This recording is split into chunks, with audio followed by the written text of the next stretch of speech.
Si Akutsu ay isang walang silbi, malungkot na demonyo na ipinadala sa paaralan sa Earth. Gayunpaman, nagbago ang lahat nang makilala niya ang isang anghel na babae ngunit nahulog ang loob sa riz nito.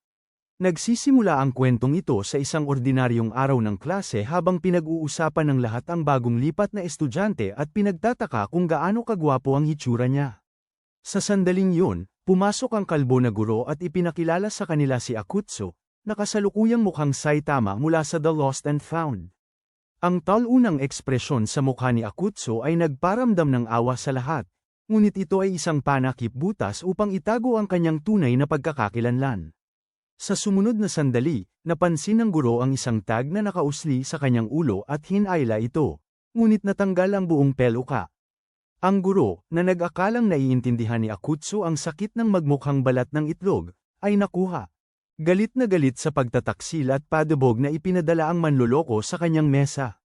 Sa sandaling yun, napansin niya si Lily, isang magandang dilag na may blonde na buhok na tila bumagsak mula sa langit. Nang mapansin nito ang pagtitig at bumati, nagkaroon ng kakaibang reaksyon si Akutsu, ngunit kalaunan ay nakontrol din niya ito. Pagkatapos ay ilang minuto siyang nagplano ng isang kahangahangang buhay kasama siya. Ngunit habang akma siyang hihingi ng kanyang numero, biglang sumulpot si Kensaku, ang hari ng mga desperadong manliligaw, at inaya siyang lumabas. Agad siyang tinanggihan ni Lily, ngunit patuloy siyang nagmamakaawa hanggang sasabihin ng isa pang kaklase na si Yuya kay Akutsu na ito ang pang-araw-araw na ritual ni Kensaku. Dinala nilang dalawa si Akutsu sa bulwagan at nagpa siya na maging kaibigan niya, ngunit si Akutsu ay ang tanging pinahahalagahan ay ang pagbibake ng malinamnam na pie kasama si Lily. Pagkatapos ng klase, pauwi na si Akutsu, iniisip kung paano kakausapin si Lily nang bigla niya itong mabunggo. Nagulat, tinanong ni Akutsu kung ano ang ginagawa nito sa isang madilim na eskinita, kaya ipinaliwanag ni Lily kung paano siya naligaw bago nito kinamayan. Noon din, nakita ni Akutsu ang punit sa uniforme nito, pero nang magtanong siya, sinabi ni Lily na wala lang yun at tinanong kung gusto niyang magtsaa sila ng magkasama. Lubos siyang naguluhan dito, pero tinanggap niya. Kaya nagsimula silang maglakad ng magkasama. Makalipas ang ilang minuto, narating nila ang isang sangandaan, at tinangka ni Lily na tumawid nang hindi namamalayan na ang truck kun ay nawalan na pala ng preno. Gayunpaman, bago pa siya masagasaan, pinahinto ni Akutsu ang truck gamit ang kanyang kapangyarihan at nakita ni Lily mga markang malademonyo sa kanyang mukha.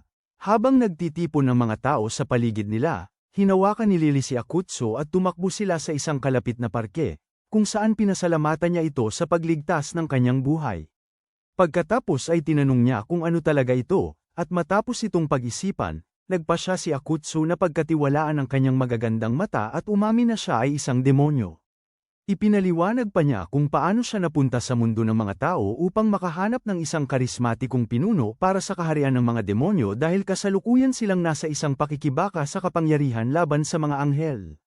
Kailangan nila ang lahat ng tulong na makukuha nila, kaya tinanong niya si Lily kung nais nitong paminsan-minsan ay bumisita sa kaharian ng mga demonyo at palakasin ang kanilang loob para sa digmaan.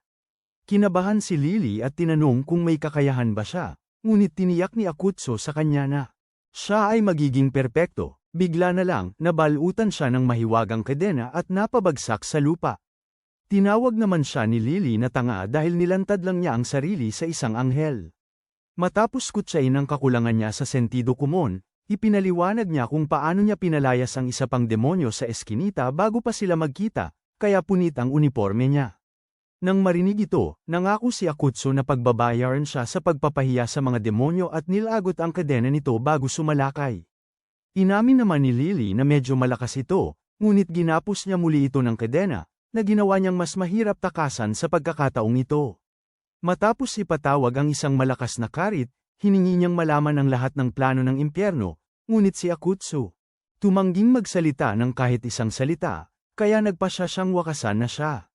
Gayunpaman, nang tanggapin na niya ang kanyang kapalaran, huminto si Lily at inalok siyang palayain kung magsisilbi siya sa kanya at tutulungan siyang makamit ang isang misteryosong layunin. Nakapaghanda na rin siya ng isang espesyal na kwintas para sa kanya, ngunit tumanggi si Akutsu at nagsimulang lumaban. Sa kasamaang palad, dinaganan siya ni Lily para hindi makakilos at isinuot ang kwintas bago pa maglaro ng paputok habang nakahiga si Akutsu doon, traumatized. Ilang minuto ang lumipas, bumangon siya at nagtanong kung ano ang gusto niya, kaya sinabi ni Lily na kailangan niya siyang tulungan sa pagsalakay sa mga demonyo. Nang tumanggi si Akutsu, nagulat si Lily, sinabing palagi niyang iniisip na ang mga demonyo ay galit sa isa't isa, matapos sabihing mayroon silang talagang magandang relasyon. Sinabi ni Akutsu sa kanya na subukan siya dahil hinding-hindi niya ipagkakanulo ang kanyang kapwa demonyo. Nang tangkain niyang tanggalin ang kwelyo, bigla itong bumagsak, at ipinaliwanag ni Lily na ang kwelyo ay nagpapahina sa lakas ng demonyo at nagbibigay din sa kanya ng ganap na kontrol sa katawan nito. Sa sumunod na sandali, kusa na lang gumalaw ang braso ni Akutsu, ngunit bago pa siya makatugon, ginawa siyang ni Lily isang walang hiya na handang gawin ang anumang hilingin nito. Nang magreklamo ito na nauuhaw, tumakbo siya upang kumuha ng inumin, at pagbalik, inihagis niya ang mga ito mula sa kanyang abs, sinasabing kailangan ang mga ito ng kaunting init. Nairita si Lily dito at ibinuhos ang lahat ng ito sa kanya bago siya utusan na kumuha ng trono. Pagkatapos ay nagpasya siyang gantimpalaan ang pagsunod nito sa pamamagitan ng pagbibigay ng isang hiling, ngunit sa halip na humiling ng isang karaniwang kahilingan. Si Akutsu ay lumuhad at nagmakaawa na apakan niya ang kanyang manbans gamit ang kanyang sapatos. Habang desperadong sinusubukan ni Akutsu na mabawi ang kontrol sa kanyang katawan, napagtanto ni Lily na sumobra na siya. Nang sandaling yon, isang pulis ang dumating at nagpasyang dakpin sila, kaya't sabay silang tumakbo at kalaunan ay nakahanap ng isang madilim na eskinita upang pagtaguan. Pagkatapos, tinanong ni Lily si Akutsu kung pinag-isipan niyang muli ang kanyang utos, ngunit ayaw pa rin niyang tulungan siya sa pag-atake sa mga demonyo. Ipinaliwanag niya pagkatapos na wala na siyang pagpipilian, ngunit nang sabihin ito sa kanya na disiplinahin siya muli, tumanggi siya. Nag-alok pa siyang gagantimpalaan siya ng yakap pagkatapos ng ilang misyon, ngunit ang kakaibang pagkasabik sa mga mata ni Akutsu ang nagpabago sa kanyang isip. Matapos pag-isipan, sinabi ni Akutsu na masasabi lang niya kung malapit ang isang demonyo dahil nararamdaman nila ang isa't isa. Sumang-ayon si Lily at nangakong gagawin siyang ulirang mamamayan kapag tapos na siyang gamitin ito. Sinubukan ni Akutsu na makipagtalo muli, ngunit muling dumating ang pulis kaya tumakbo sila palayo. Ilang minuto pagkatapos, nakauwi si Akutsu at bumagsak sa kanyang kama, nagrereklamo tungkol sa kwelyo na inilagay ni Lily. Gayunpaman, nang hanapin niya ito, nagulat siyang makitang wala na ito, ngunit pagkatapos ay nag-text si Lily sa kanya, ipinapaliwanag na nasa loob na ito ng kanyang katawan upang hindi na niya ito maalis. Hindi pa sapat yun, nag-iwan pa ito ng isang pangit na tato, na labis na ikinadismaya ni Akutsu dahil plano niyang ipagmalaki ang kanyang abs para sa mga makakakita sa buong tag-araw. Habang patuloy siyang nasa kaguluhan ng pag-iisip, nagulat si Lily sa kanyang superior at nagpasya na gamitin si Akutsu hanggang sa muling makilala siya ng langit. Matagal na rin, ipinatawag si Akutsu ng kanyang magandang superior, si Liz, na nagpaliwanag na bagamat ang mga anghel ay aktibong nakikipaglaban sa mga demonyo, ang kanilang mga kababayan ay walang pakialam na namumuhay lang na parang walang saysay.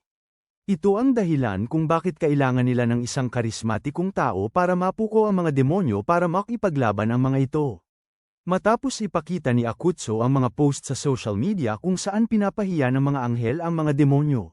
Nang mahuli, si Akutsu ay nahumaling sa pagtatagumpay sa kanyang misyon. Sa kasalukuyan, gabing-gabi pa rin, at katatapos lang ni Akutsu maglinis, ngunit habang nag-iisip ng paraan para pigilan si Lily, nakakita siya ng isang romantikong palabas at nakaisip ng perpektong plano. Kinabukasan sa eskwelahan, nagkukwentuhan sina Yuya at Kensaku sa bulwagan nang pumasok siya na may dramatikong dating, na parang ang lalaking pinapangarap ng iyong nobya sa gabi. Nagulat sila, at tinanong kung paano siya gamwapo ng husto, at sinabi ni Akutsu na nagpasya lang siyang magbago ng kaunti. Saka naman sinabi nila kay Akutsu na kada rating lang ni Lily. Kaya naman nag-focus si Akutsu dahil ginugol niya talaga ang buong gabi sa pagperpekto ng kanyang hitsura para lang mapahulog niya ito sa kanya. Matapos huminga ng mabilis, lumingon siya para bumati at nasilaw sa ganda nito dahil mukhang pareho sila ng plano ni Lily. Kagabi, napanood din niya ang palabas at nagpasya na gawing mas kaakit-akit ang sarili para lang mahumaling si Akutsu. Gayunpaman, matapos siyang casual na bumati, Kumabog ang puso ni Lily dahil hindi niya inaasahang magiging gwapo ito. Sa sandaling yun, nagsimula silang maghinalaan sa isa't isa, ngunit sa huli ay nagpasya silang magpatuloy hanggang sa may isa sa kanila ang sumuko. Ilang minuto pagkatapos, sa klase, sinadya ni Akutsu na ihulog ang kanyang pambura umaasang matutunaw ang utak ni Lily sa kanyang paghipo, ngunit nang tumugon ito ng isang nakatutuwang ngiti na kinakabahan, siya ang unang natalo. Gayunpaman, habang nagdiriwang si Lily, may pinulot si Akutsu sa kanyang buhok na may sapat na karisma para lubos siyang mahumaling. Agad na natunaw si Lily, ngunit pagkaraan ng ilang oras, inutusan siya ng guro na magdala ng ilang tala sa kanyang opisina. Sinamantala niya ang pagkakataon para tanungin si Akutsu nang may nakatutuwang ekspresyon na halos mawalan siya ng ulirat. Ngunit tumugon si Akutsu sa pamamagitan ng pagpapakita ng kanyang mga bisig at dinala ang lahat ng tala, na nagpahina sa diskarte ni Lily. Habang lumilipas ang araw, nagpatuloy ang kanilang labanan sa paglalandi hanggang sa gumawa si Lily ng matapang na hakbang sa pamamagitan ng pagkadapa at pagbagsak ng direkta sa kondonga ni Akutsu. Ito ay lubos na ikinawala ng pagkakul ng kunwari manlalaro, ngunit napansin din ng guro at pinag-dismiss silang dalawa mula sa klase. Nang araw na yon, nagalit si Lily dahil kanina pa niya hinihintay si Akutsu, kaya nang may isang tinapak ang balikat niya, nagalit siya bago niya namalayan na dalawang walang kwentang manggugulo lang pala yun. Nang yayain nila si Lily na lumabas, maganda niyang sinabi na may hinihintay siyang kaibigan, ngunit patuloy silang nangungulit hanggang sa dumating si Akutsu at ipinamalas ang kanyang pangakit habang sinasabi sa kanila kung gaano kalambat ang mga babae. Habang patuloy sa pagdadaldal ang gunggong, kinuha ni Lily ang isang estatwa at pinukpok ito sa kanyang ulo, na ikinatakot at nagpatakas sa mga manggugulo. Habang sinusundan siya, napansin ni Akutsu na talagang handa siya para sa isang pangangaso ng demonyo at nang tanungin niya kung bakit, ipinaliwanag niya na ito ang unang pagkakataon niyang lumabas kasama ang isang tao. Napansin niya rin na mukha itong mas magaan kaysa dati, ngunit hindi ito nagustuhan ni Lily.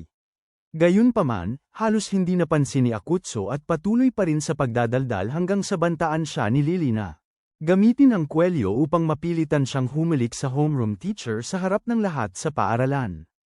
Habang siya ay padabog na umaalis, nananatiling walang kam-alay-malay si Akutsu sa mga sibilyang kumukuha ng video ng kanyang kahihiyan dahil iniisip niya ang paraan para matulungan si Lily nang hindi pinagtatraidor ang mga demonyo. Ilang sandali, ipinaliwanag niya kung paano nagkaroon ng maraming ulat ng pag-atake ng aso sa mga babae at pinaghihinalaan niyang ito ay isang demonyo. Sinabi ni Akutsu na hindi siya dapat maging ganito kasiguro, ngunit iginiit ito ni Lily at ipinakita sa kanya ang isang mapa na nagtatampok sa lahat ng mga lugar ng pag-atake bago itanong kung gaano kalayo ang abot ng kanyang sensor ng demonyo. Matapos niyang ipaliwanag na makaramdam lamang siya ng malalakas na demonyo mula sa malayo, tinawag siya ni Lily na walang silbi. Doon mismo, naramdaman ni Akutsu ang isang nakamamatay na titig, ngunit sinabi niya kay Lily na ito ay para simulan niya ang paghahanap. Makalipas ang ilang oras, nagpasya silang magpahinga sa isang kalapit na kainan at habang si Lily ay kumakain ng marami, nagbiro si Akutsu tungkol sa kung paano hindi na niya makikita ang sarili niyang pusa kung patuloy siyang kakain tulad ng isang walrus. Habang nagsisimula siyang muling manakot, nararamdaman niya ang parehong madilim na presensya na nagbabantay sa kanila at sa wakas ay sinabi niya ito sa kanya. Gayunpaman, habang sinusubukan nilang malaman kung sino ang demonyo, pinukpok ni Kensaku ang kanyang ulo sa salamin habang umiiyak tungkol sa kung paano si Akutsu ay nakikipag-date sa kanyang panghabang-buhay na crush. Makalipas ang ilang minuto, humingi siya ng tawad sa hindi pagkakaintindi at tiniyak ni Lily sa kanya na ipinapasyal lang niya ang bagong dating. Matapos aminin ni Kensaku na sinusundan niya sila buong araw, nabatid ni Akutsu na siya ang may pananagutan para sa nakakapanindig balahibong presensya na kanyang nararamdaman. Pagkatapos, sinabi ni Kensaku na lumabas pala siya kasama ng iba.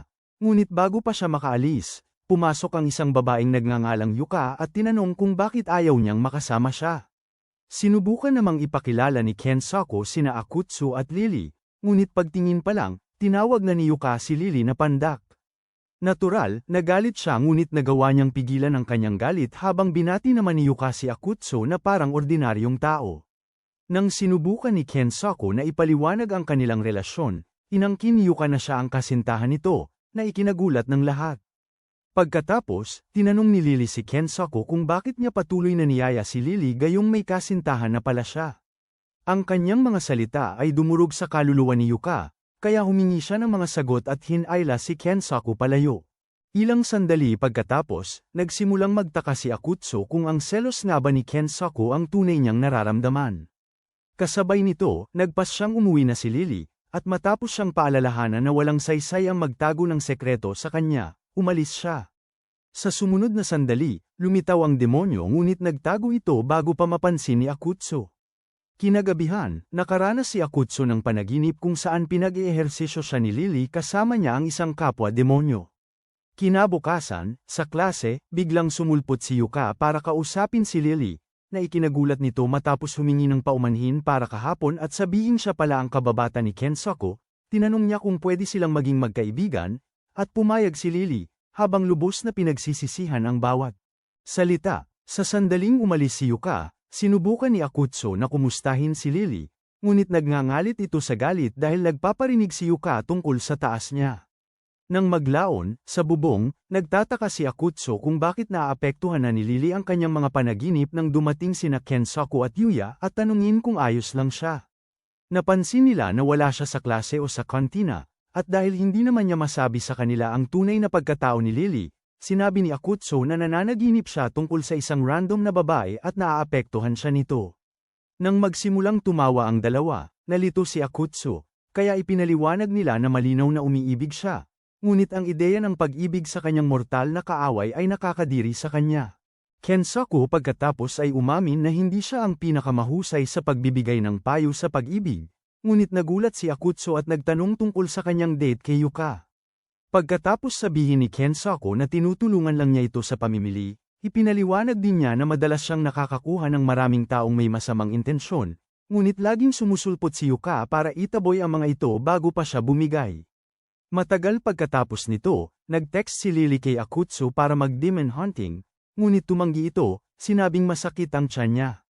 Matapos ang ilang nakakainip na oras, nagpahinga si Lily at tiningnan muli si Akutsu, ngunit biglang sumulpot si Yuka at nagtanong kung ano ang ginagawa niya, na labis na ikinatakot nito. Ipinaliwanag ni Lily na nagpapalipas lang siya ng oras mag-isa, at sinabi ni Yuka na ganoon din ang ginagawa niya, ngunit pagkatapos ay iminungkahi niyang magkasama na lang sila. Para hindi magmukhang kainahinala, pumayag si Lily, kaya sinimulan ni Yuka ang kanilang friendship date sa pagpunta sa mall. Pagpasok sa loob, pumili siya ng damit para kay Lily, ngunit ito ay napakalaki ng ilang sukat. Nang tuksuhin siya ni Yuka tungkol dito, napagtanto ni Lily na naghahanap lang si Yuka ng mas maraming paraan para asarin siya, kaya napagpasyahan niyang gumanti sa pamamagitan ng pagpili ng damit na napakaliit para kay Yuka. Medyo lamabis ang epekto nito, dahil sa halip na sumuko, ginugol ni Yuka ang natitirang bahagi ng araw sa pagsubok na insultuhan si Lily dahil sa pagiging mas maliit kaysa sa mga Smurf. Gayunpaman, nang huminto sila sa isang photo arcade para gumawa ng stickers gamit ang kanilang mga larawan, unti-unting nagustuhan ni Yuka ang kumpanya ni Lily dahil sa pagiging inosente nito. Kalaunan, nakahanap sila ng kainan, at sa wakas ay inamin ni Yuka na nasiyahan siya. Ang kanilang oras ng magkasama. Matapos aminin din ni Lily, siniguro niya kay Yuka na wala siyang anumang nararamdaman para kay Kensaku. Sabi ni Yuka, ituturing pa rin niya itong kalaban dahil ito ang lahat ng gusto ng isang lalaki. Sa sandaling yun, tiningnan ni Lily ang kanyang telepono para sa text mula kay Akutsu, ngunit biglang naalala ni Yuka na mayroon siyang gagawin, kaya iniwan niya si Lily na may espesyal na sorpresa para sa maliliit na tao na tulad niya. Nainis muli si Lily, ngunit nagpasya na palampasin na lang ito dahil pinasaya siya ni Yuka. Habang papalabas siya, tumakbo si Akutsu para makipagkita dahil buong araw siyang nagpapadala ng goodwill texts, at ayaw niyang bigyan siya ng dahilan para magustuhan ng kanyang mortal na kalaban. Nang sa wakas ay maabyute niya ito, pinaalalahanan siya ni Lily na sana ay sumagot na lang siya, ngunit pagkatapos, nakaramdam muli siya ng demonyo, at napansin niya. Ngunit sinabi niyang ibigay nito sa kanya ang lokasyon at maghintay dahil kailangan niyang magpalit ng damit. Makalipas ang ilang minuto, natunto niya rin sa wakas ang nakakatakot na demonyong aso. Naghintay si Akutsu sa kanto habang nakikipaglaban si Lily sa lobo hanggang sa tanungin nito kung bakit ba niya gusto itong mawala. Sinabi ni Lily na may narinig siyang aso sa lugar na umaatake ng mga babae, kaya tinanong niya kung ito ang gumagawa ng mga krimen sa kalsada, na para bang pang-araw-araw na gawain, ngunit sinabi ng lobo na hindi nito masasagot yun maliban kung matalo muna niya ito.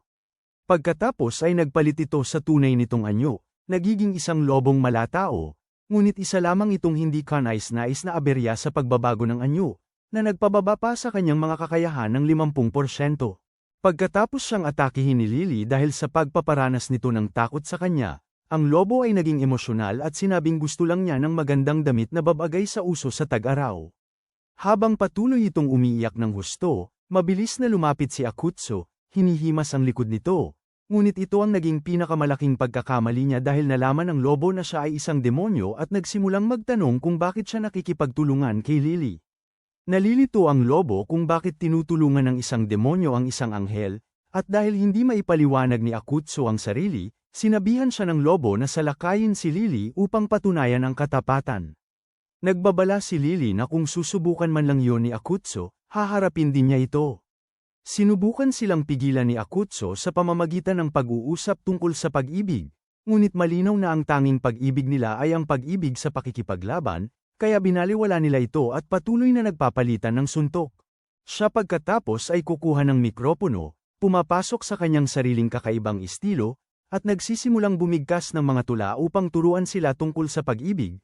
Binibigyan silang dalawa ng pagkakataon na magsalita, ngunit ginawa itong ni Lily na isang roast session, sinasabi lang na pinagsisisihan niya ang pagkakakilala dito dahil binibigyan siya nito ng stress at patuloy pa rin ito sa pagtula tulad ng malungkot na talunan na siya. Pinapanood ito ng lobo at nagsisimulang maunawaan kung ano ang pag-ibig, habang napagtanto nito na ginagawa ni Akutsu ang lahat ng ito upang pigilan si Lily sa pananakit dito, habang may luhang dumadaloy sa kanyang mukha. Sinabi niya kay Akutsu na itigil ang pananakit sa sarili at harapin ang sarili niyang problema. Ilang sandali pagkatapos, tinanong ni Lily kung bakit siya nananakit ng mga tao, at inamin nito na lagi rin siyang isang malungkot, nag-iisang talunan. Ngunit isang araw, nagsimula siyang magkagusto sa mga leggings at hindi niya makontrol ang sarili, kaya sinimulan niyang gambling ng mga babaeng nagsusuot nito. Galit na galit, nagpasya si Lily na disiplinahin siya sa lugar na iyon, at habang ang kanyang salamangka ay nagpasiklab sa kanyang espiritu, pinasalamatan niya si Akutsu sa pagiging isang tapat na demonyo. Gayunpaman, pagkatapos ng salamangka, napagtanto ni Akutsu na ginawa lang siyang isang ordinaryong tuta ni Lily. Pagkatapos ay kinuhanan siya ni Lily ng mga litrato at iniwan siya sa isang animal shelter, habang si Akutsu ay nalilito sa kung ano ang nangyari sa kanya. Pagkatapos ay ipinaliwanag niya na tinatakan lang niya ang kanyang masasamang kaisipan at kapangyarihan at ginawa siyang at hindi niya talaga pinapatay ang mga demonyong nakikilala niya, bagaman ang ibang mga anghel ay maaaring gumawa nito. Tinanong ni Akutsu ang tungkol sa laban, at ipinaliwanag niya na hindi totoo ang kanyang mga pag-atake gamit ang karit at na nagpipigil siya para hindi niya ito masaktan. Pagkatapos ay naiisip niya ang ibang mga demonyong kinaharap niya, at ipinapakita niya rito ang isang litrato kung saan dinrawingan niya ng kilay ang isa dahil sinira nito ang kanyang damit, at nagbago ang pananaw niya rito. Palagi niyang iniisip na malupit ang mga anghel, kaya ngayon ay nagsisimula siyang magtaka kung iba ito, habang sinasabi ni Lily na gusto niyang kumain para makabawi ng lakas at napapansin niyang kakaiba ang kinikilos nito. Sabi ni Akutsu na tila mas mabait ito kaysa sa inaasahan niya, at ipinapakita nito ang pagiging mayabang, na bahagyang ikinababahala niya, ngunit ang mga salita niya ay talagang malaking bagay para rito. Palaging sinasabi ng mga tao na mabait siya, ngunit ito ang unang pagkakataon na may nagsabi nito matapos makita kung ano talaga siya. Nang maglaon, siya ay nasa ibabaw nito, malapit ng halikan nito, ngunit pagkatapos ay nagising siya sa klase. At napagtanto niyang guro niya yon, nagalit sa kanya dahil natutulog siya, at dinisiplina siya ng husto.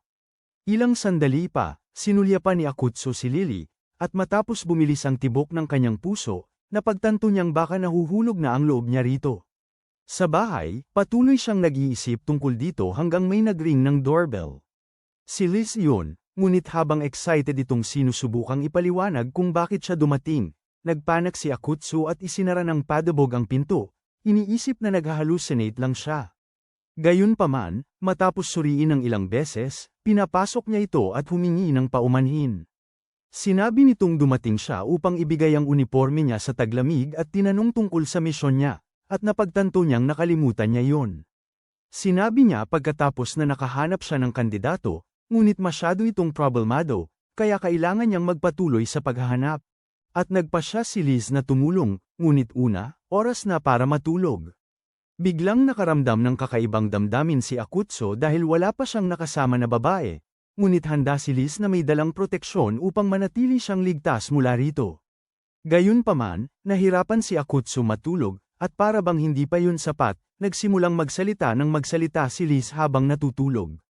Pinapaalalahanan niya ito na kailangan nilang magsanay, na ang ibig sabihin ay manghikayat ng mga dalaga upang makahanap ng pwedeng maging idolo ng mga demonyo, ngunit paulit-ulit na tinanggihan si Akutsu. Nakita ito ni Liz at nagpasya siyang sanayin ito ng maayos upang mas mahusay itong makalapit sa mga tao. Pagkatapos, kinausap niya ang isang babaeng may alaga at nagkwento tungkol sa isang nawawalang tuta, at binigyan siya kanyang numero kung sakaling mahanap niya. Pagkatapos ay pinuri siya ni Liz, ngunit sinabi na kailangan niya ng ibang diskarte para sa ibang tao dahil may mga taong ayaw sa tuta. Nang maglaon, nakilala niya si Yuka, na kinutya siya dahil nakikipag-usap sa mga babae, ngunit pumayag na lumabas kasama siya dahil nababato siya. Pumunta sila sa isang bar at umorder ng juice, ngunit hindi niya alam kung ano ang sasabihin dahil hindi siya inihanda ni Liz para dito. Nang subukan niyang tawagan siya, narinig niya itong nagbabasa at napagtanto na masyado itong abala sa pagiging geek para tumulong. Sa susunod na sandali, tinanong siya ni Yuka kung gusto niya si Lily, at ang kanyang kakatuwang reaksyon ang nagbunyag nito.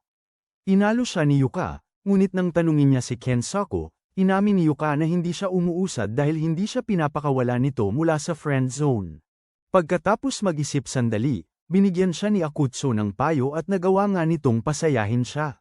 Sinabi naman ni Liz na yayain niya ito, ngunit nag-aatubili siya dahil kay Kensaku, at binalaan siya ni Liz na isusumbong siya nito kung hindi siya magtagumpay. Kaya hinawakan niya ang braso ni Yuka bago ito umalis, at namula ito. Kasabay nito, nasa bahay si Lily na may sakit, at nang bumahing siya, hindi sinasadyang na-activate niya ang kwelyo. Nang maglaon, inihatid ni Akutsu si Yuka pauwi at humingi ng paumanhin sa nangyari sa bar, ngunit sinabi nito na huwag siyang mag-alala at nangakong hindi niya ipagsasabi kahit kanino. Pagkaalis nito, lumitaw si Liz at pinuri siya bago siya tuksuhin tungkol sa nangyari. Nang i-activate ni Lily ang kwelyo, naging dahilan nito upang lamandi siya sa bartender na parang Maniokis, desperado. Para sa isang hotdog, sinisi niya si Lily sa pag-activate nito sa masamang pagkakataon ngunit kinumbinsi si Liz na matatapos niya ang misyon, kaya umalis ito. Pagkatapos ay gama ng pakiramdam ni Akutsu at napagtanto niyang ang pagsasanay pala ay talagang nagpataas ng kanyang kumpiyansa. Kinabukasan, naghanda si Lily at sinubukang maging kasing cute hanggat maaari para mapanaig niya si Akutsu at mas madali itong makontrol. Gayunpaman, pagdating sa klase, nalito siya dahil iba ang kinikilos ni Akutsu, at ngayon siya naman ang nakakakita sa kanya bilang mas kaakit-akit, na pagtanto na sinusubukan din itong gawin ang parehong bagay. Bigla niyang hinawakan ang pisngi nito, at namula siya, ngunit nagsimulang mainis siya nang bantaan niyang gamitin ang kwelyo para guluhin siya, at binaliwala lang niya ito at ngumiti, kaya hindi siya makapaniwala na basta na lang niyang binaliwala iyon ng ganoon at nagpasya siyang lumipat sa plan B pagkatapos ng klase, tumakbo siya palapit sa kanya sa pasilyo, umarte na parang cute, at tinanong kung nasaan ang guro, iniisip na iyon ay isang matalinong galaw. Ngunit, sumagot lang siya ng normal nang walang reaksyon, at iyon ang nagpatuliro sa kanya dahil tila hindi siya apektado, kaya nagsimula siyang magtaka kung may problema ba sa kanya, ngunit nakita niya na gumagana pa rin yun sa ibang tao. Sinubukan niya muli, binabago ang maliliit na bagay tulad ng kanyang buhok at uniforme, ngunit walang gumana sa kanya, at patuloy siyang umarte ng normal kahit ano pa ang gawin niya. Pagkatapos ay casual niyang sinabi na mas maganda tingnan ang buhok niya kapag nakatali, at muntik na siyang kaya nagsimula siyang makaramdam ng kaba at nagpasya na lumayo muna ng kaunti, iniisip na muntik na siyang nahulog sa bitag niya. Tumanggi siyang tanggapin na natalo siya, kaya nang bumababa ito ng hagdan, sinundan niya ito at tumakbo sa dingding bago lumundag sa kanya na parang aksidente, ginamit siya para mapigilan ang kanyang pagbagsak. Gumana ang galaw, ngunit hindi tulad ng kanyang plano, dahil nasalo ni Akutsu ang kanyang kamay sa ere at hinayla siya palapit, tinanong kung ayos lang siya. Iyon ang tuluyang nakabasag sa kanyang focus, at napagtanto niya na nakontra siya.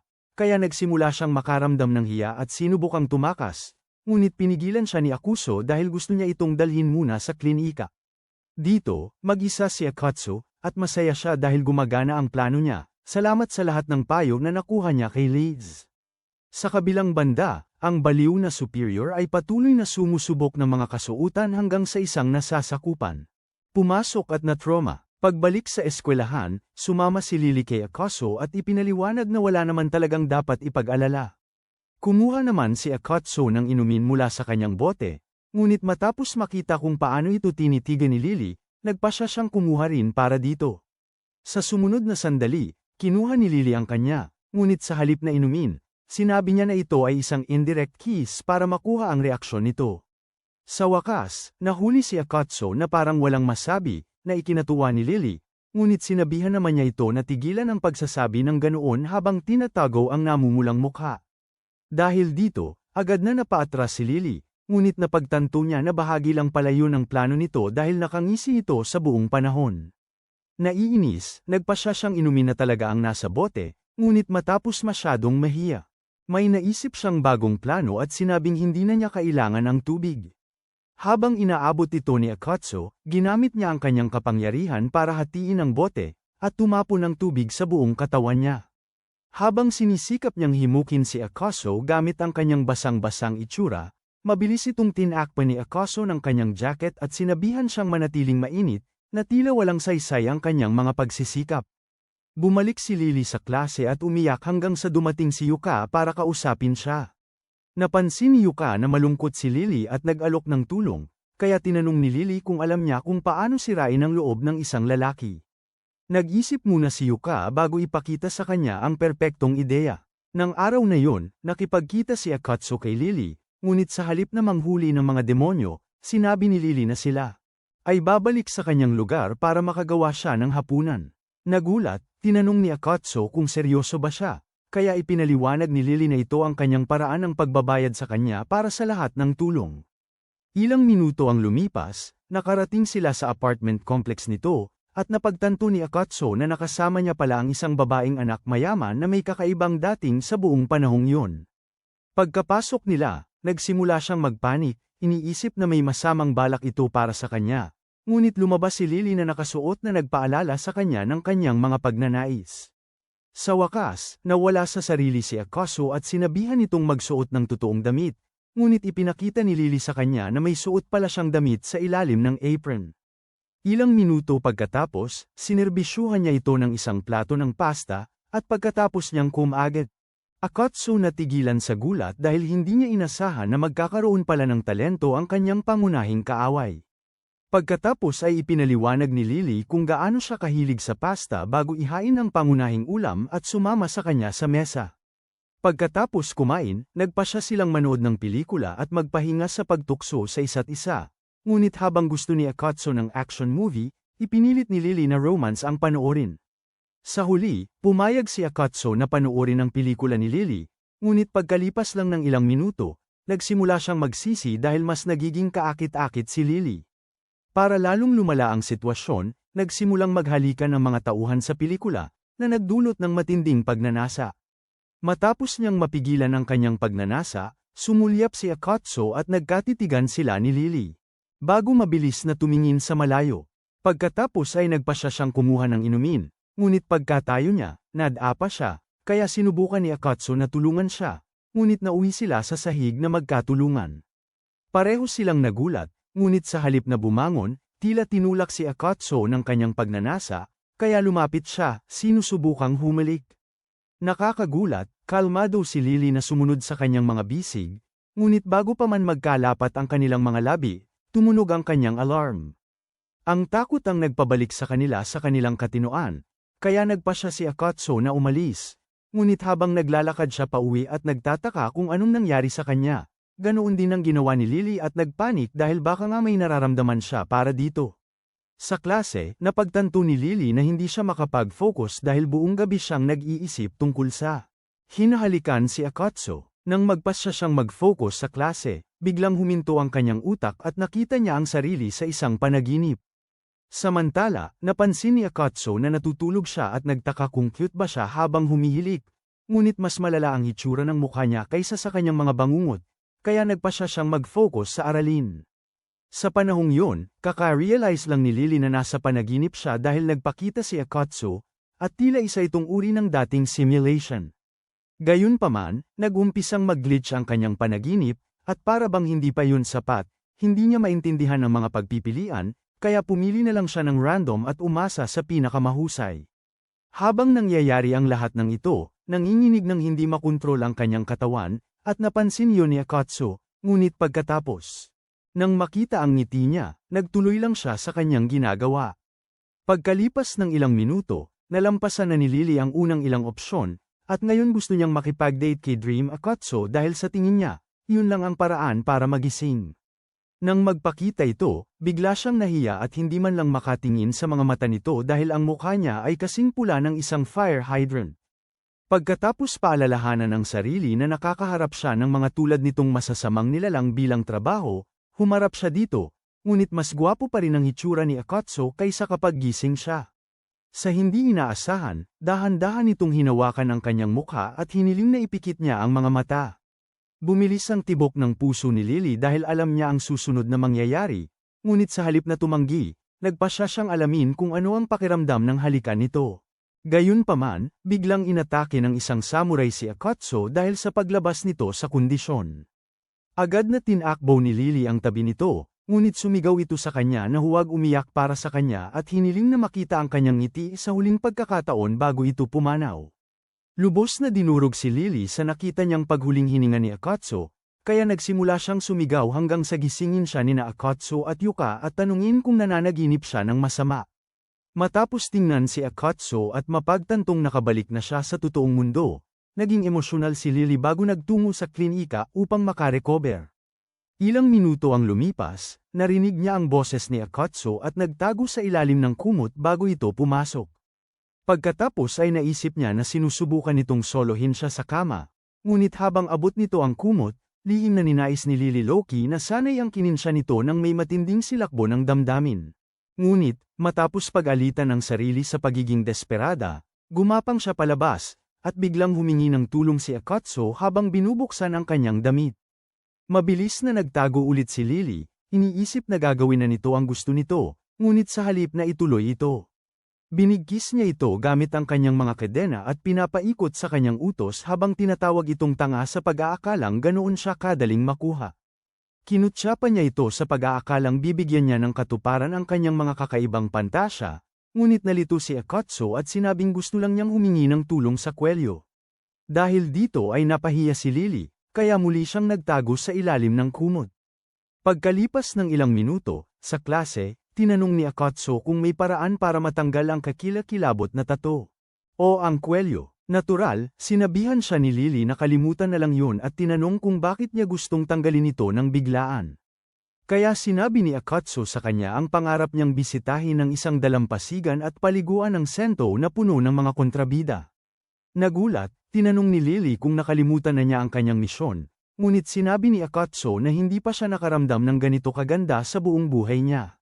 Mula nang dumating siya sa mundo ng mga tao, ang pakikipagkilala sa mga bagong tao at pagkakaroon ng mga bagong karanasan ay nagpabuti ng husto sa kanyang miserableng buhay, kaya balak niyang tamasahin ito hanggat maaari habang nananatiling nakatuon pa rin sa kanyang misyon.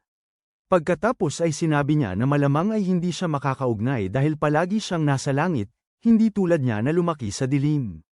Nananatiling tahimik si Lily, at ito ang nagpaisip kay Akatsuo na ginawa niya lang ang pinakamasamang pagkakamali sa kanyang buhay sa pagsabi niyan. Ngunit nakakagulat, sinabi ni Lily na naiintindihan niya ito. Pumayag din siyang tumulong ngunit ipinaliwanag na babaguhin lang niya ang hitsura ng kwelyo. Gayunpaman, pagkatapos niyang umupo sa upuan, sinubukan niya itong baguhin, ngunit ang kanyang kapangyarihan ay nagpalabas ng isang babae na agad na nagsimulang umatake gamit ang karit ni Lily. Halos mahiwa si Akatsuo, ngunit nagawa niyang umiwas bago tanungin si Lily kung sino ang lumilipad na baliw. Ipinaliwanag ni Lily na ito ay isang sandatang panlaban sa demonyo na tinatawag na avatar, at inilagay niya ito sa leeg ni Akatsuo habang ginagawa ang kanyang kwelyo. Ito ay nilayo niyang maging kanyang reserba kung sakaling magpas siya itong pagtaksilan siya, ngunit inaatake din siya ng avatar, na nangangahulugang may nagkamali habang ito ay nasa leeg ni Akatsu. Habang pinipigilan siya, pumasok ang guro, nagtatanong kung sino ang gumagawa ng ingay. Inatake rin siya, ngunit inilayo siya ni Akatsu habang ginagamit ni Lily ang kanyang mga tanikala upang pigilan ang avatar. Sinabi niya kay Akatsu na iligtas ang guro dahil hindi magtatagal ang kanyang mga tanikala. Nagtagal si Akatsu, sinusubukang makipagkwentuhan sa isang lolo na halatang naalog ang utak, kaya si Lily na lang ang kumilos mag-isa.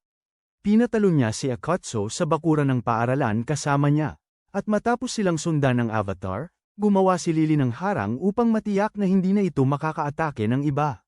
Pagkatapos, ginamit niya muli ang kanyang mga tanikala at sinabi kay Akatsu na tuluyang talunin ang avatar, ngunit madali itong pumigla sa mga tanikala, na ikinagulat ni Lily.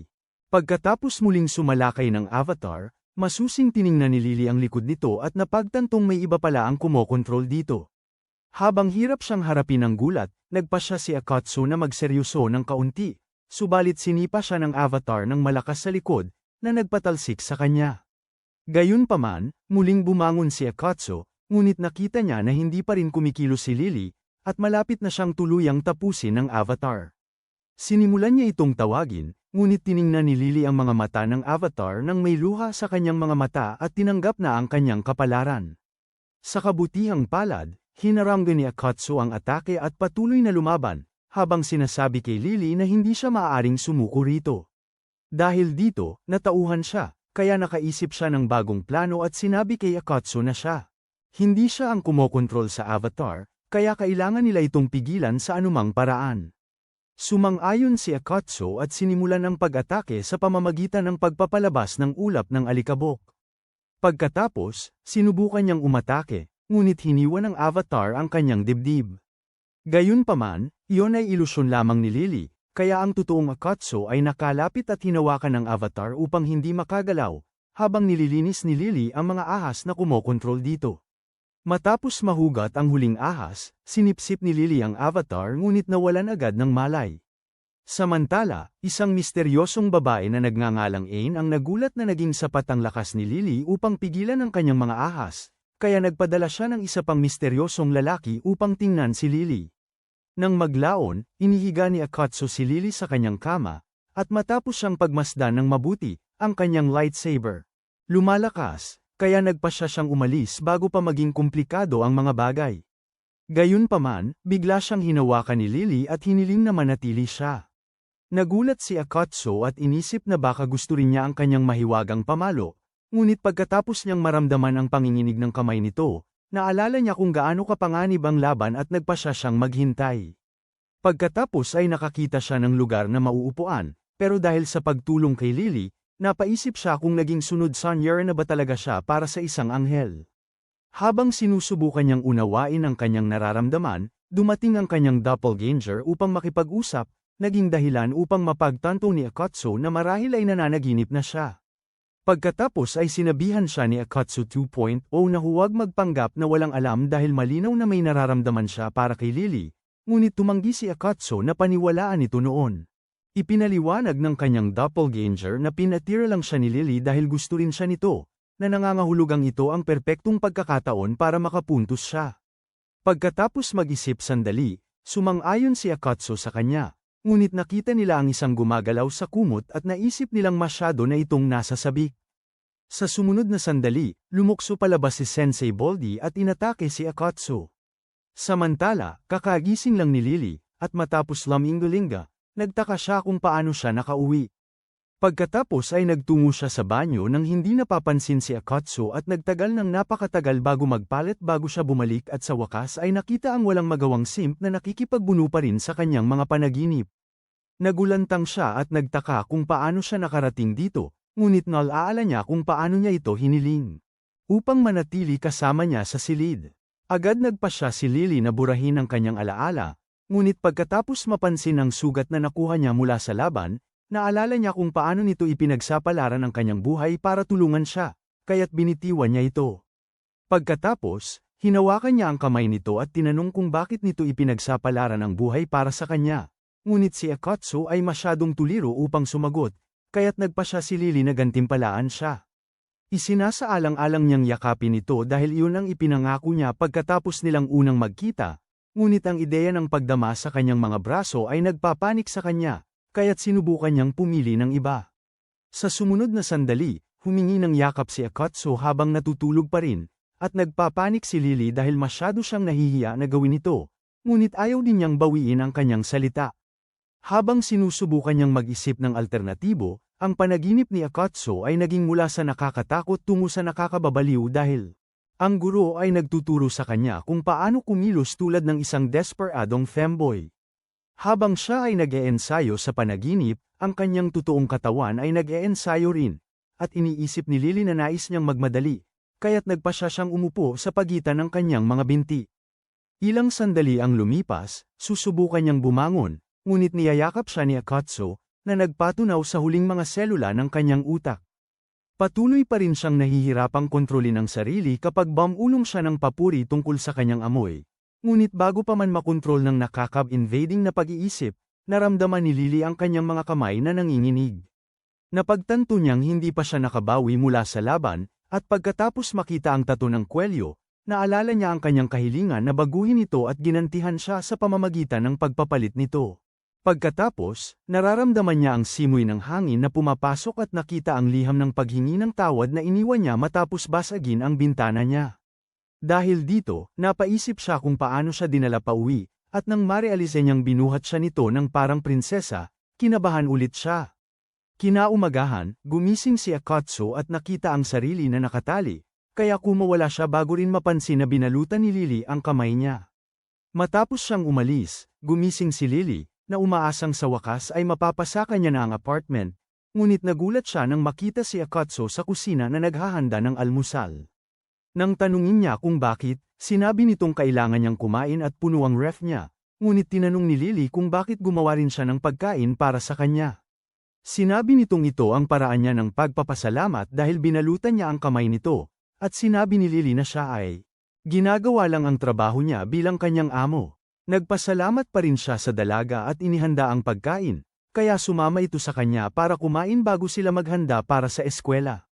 Pagkatapos lumabas ng gusali, nagpaalam si Akatsuki na ikinagulat ni Lily, kaya pinaalalahanan niya ito na may klase sila.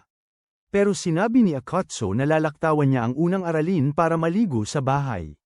Matapos magreklamo ni Lily sa paraan ng pagsasalita niya, pinaalalahanan siya ni Akatsuki na iniligtas niya ito kahapon, pero sinabi ni Lily na dapat din siyang magpasalamat dahil sisibog ang kwintas niya kung may nangyari sa kanya.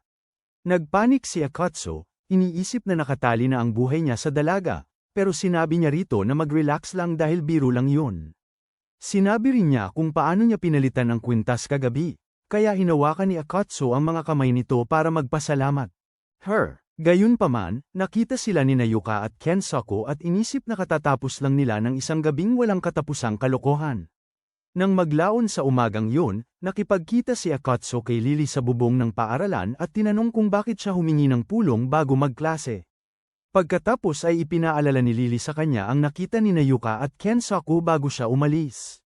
Sa katunayan, hinabol niya sila, umaasang makapagpaliwanag, ngunit sa pagdating niya sa klase, narinig na ng lahat ang tsismis. Lalo pang lumala ang sitwasyon, kaagad siyang dinumog at nagsimulang humingi ng mga sagot. Nang tanungin ni Akatsuki kung paano kumalat ng napakabilis ang tsismis, ipinaliwanag ni Lily na tila na trauma si Kensuke at patuloy na bumubulong-bulong tungkol sa nakita niya habang unti-unting nawawalan ng lakas. Dahil sa gulat, nabalitaan ito ng lahat sa klase, at syempre, si Yuka ang lalong nagpalala. Habang patuloy na nagtataranta si Lily, iniisip ni Akatsuki na hindi ito ganoon kalaking problema. Ngunit nang mapagtanto na baka lahat ng babae sa eskwelahan ay nakikita siya bilang kakaiba, nagtataranta siya dahil makakaapekto ito sa kanyang misyon upang mahanap ang bagong pinuno ng impyerno. Na may nanginginig na mga kamay, nagpasya siyang makipagtulungan kay Lily para ayusin ang gulong ito. Ngunit nang tanungin ito kung bakit siya nagtataranta, sinabi niyang wala lang. Pagkatapos ay nakumbinsi siya na malulusutan nila ito sa pamamagitan ng pagsisinungaling. Ilang minuto ang lumipas, bumalik si Lily sa klase, naghahanda ng mga kasinungalingan upang ilayo ang mga demonyong uhaw sa tsismis. Gayunpaman, ang pangunahing problema ay si Yuka, na patuloy pa ring isinasalaysay ang kanyang nakita na parabang ito ay Isang eksena sa telenovela. Dito, sinenyasan siya ni Akatsu at sinabi niyang kailangan niyang kumuha ng inumin. Pagkatapos siyang salubungin sa pinto, peking ngumiti si Lily at nagtanong kung ayos lang ba siya matapos ang nangyari kahapon. Peking ngumiti rin si Akatsu at sinabing ayos lang siya bago nagpasalamat sa lahat ng tulong. Gayunpaman, pagkatapos tumakbo ni Lily, nainis ang buong klase dahil madali nilang nakita ang kanilang nakakaawang kasanayan sa pag-arte. Habang sinusubukan nilang tanungin si Akatsu, sinabi ng kaklaseng si Koi Amatsu sa lahat na tumigil, at nakinig naman sila dahil siya ang pinakamatalinong manga nerd sa klase at ang tanging sapat na magaling para makakita ng kasinungalingan.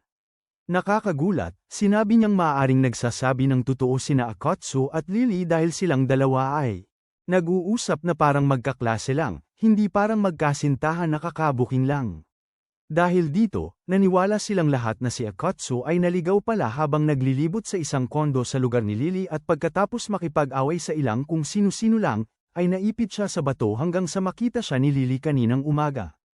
Ito ang sinabi ni Lily kina Yuka at sa iba pa kanina, kaya nagpa siya silang palampasin na lang, pero iminungkahi ni Koi Amatsu na patuloy nilang bantayan ang dalawa baka sakaling magkamali ulit sila. Saka naman nagsimulang magtaka ang mga babae kung paano siya naipit sa bato. Kaya lumapit si Akatsu sa bintana at sinimulang hipan ang mga mumo ng granite mula sa kanyang jacket para mas maging kapanipaniwala. Ngayong napaniwala na ang mga babae, sinubukan ni Akatsu na huminga ng maluwag, pero saka naman lumitaw si Yuya. Up with Kensaku, na mukhang kailangan pa ng matinding pagpapanumbalik ng sigla. Ilang oras pagkatapos, habang nagla-lunch, ipinaliwanag ni Yuya kung paano naging parang nawala ng buhay si Kensaku dahil sa nakita niya. Matapos umamin ni Akatsu na mukha siyang baliw, ipinahayag ni Yuka kung gaano siya kasaya na bumalik na ito sa normal. Samantala, patuloy na pinagmamasdan siya ni Lily nang may pagdududa at nagtataka kung bakit bigla nitong gustong kumain ng magkasama. Noon din, pinakain niya si Lily, at habang nagulat ang lahat ng lalaki, napagtanto ni Lily na plano nitong ilantad silang muli. Sa sandaling naisip niyang ipapakain ni Yuka sa kanya si Akatsu, ginawa na mismo ito ni Yuka, na ikinagulat ng lahat. Ilang minuto bago mag-lunch, ipinaliwanag ni Koi Amatsu na ang pinakamahusay na paraan para malaman ang katotohanan ay ang gumawa ng selos sa isa sa kanila, at epektibo ito dahil malapit nang mawalan ng composure si Lily. Mabilis na umupo si Yuka upang hindi magmukhang kainahinala, at nag-alok din siyang pakainin si Lily, na pagkatapos ay inayos ang mukha at sinabing maayos siya. Ilang sandali pagkatapos, pinanood sila ni Yuka ng malapitan at nagsimulang mag-isip na walang nangyayari dahil kumikilos sila na parang walang nangyari. Gayunpaman, pagkatapos tingnang mabuti si Lily, napagtanto ni Yuka na talagang may itinatago ito, kaya nakaisip siya ng isa pang plano at inanyayahan si Akatsu na lumabas sa Sabado. Makalipas ang ilang masasayang araw, sila ay nasa mall na mimili, ngunit nagtataka pa rin si Akatsu kung ano talaga ang gusto ni Yuka sa kanya. Napansin niya ito at sumumpa na gusto lang niyang mag-hangout habang nagpapamalas ng kanyang alindog. Sa kanyang mukha, natural, nabulag siya sa alindog, kaya nagpa siya siyang lubusin ng date dahil wala siyang trabaho sa paghahanap ng demonyo kasama si Lily. Habang patuloy silang namimili, nagsimulang mainis si Lily habang sinusundan sila, at pinasalamatan siya ni Yuya sa pagsama sa kanya. Pagkatapos, inangkin niya na dahil lang daw ito sa pag-aalala niya kay Yuka. Ngunit alam ni Yuya na ayaw lang niyang mahuli na nanonood sa kanila. Ito rin ang dahilan kung bakit niya inanyayahan si Kensaku, na kasalukuyang niloloko ang sarili sa pag-aakalang nagde-date sila ni Lily. Mabilis niya itong pinaalalahanan na siya ang panigurado kung sakaling hindi maniwala sina Akatsu at Yuka sa kanyang mga kasinungalingan, ngunit nagsimula nang sabihin ni Yuya na talagang nasiyahan si Akatsu sa kanyang oras kasama si Yuka. Halos pumutok ang puso ni Lily. Ngunit patuloy siyang pinagseselos ni Yuya at natutuwa sa bawat sandali ng pagpapahirap. Ginugol nila ang sumunod na mga oras sa pagsunod kina Yuka at Akatsu hanggang sa huminto si Yuya at sabihan si Lily na aminin na lang ang nararamdaman niya kung ganoon na lang siya ka-concern sa isang maliit na pagtambay. Sinabi rin niya ang ganoon kay Kensaku, ngunit ang walang kahihiyang simp ay nagpanggap na walang alam, kaya binati sila ni Yuya ng swerte at umalis. Matapos mahiya si Kensaku at tumakbo sa silid ng mga batang lalaki, nakahanap si Lily ng bakanteng upuan para maupo at talagang nagsimulang mag-isip tungkol sa sinabi ni Yuya. Naalala niya pagkatapos na sinusubukan ni Yuka na patunayan na gusto niya si Akatsu, At ito ang dahilan kung bakit siya nahihiya dahil sinusubukan pa rin niyang balewalain ang nararamdaman niya para dito. Sa sandaling yun, narinig niya si Yuka at Akatsuo na palapit, kaya lumundag siya sa likod ng bangko. Nakita rin ni Yuka ang bangko at nagpa siya na umupo doon, na naglagay kay Lily sa masamang sitwasyon dahil nababasa na ang kanyang mga cake ng tubig mula sa lawa.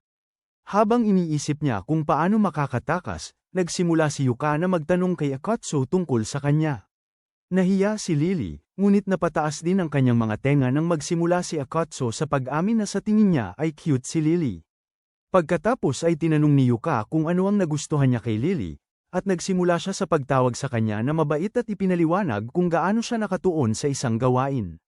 Noon pa man ay labis nang umiinit ang ulo ni Lily, ngunit mas lumalim pa si Yuka sa pamamagitan ng pagtatanong kay Akatsuo kung gusto niyang makipag-date kay Lily.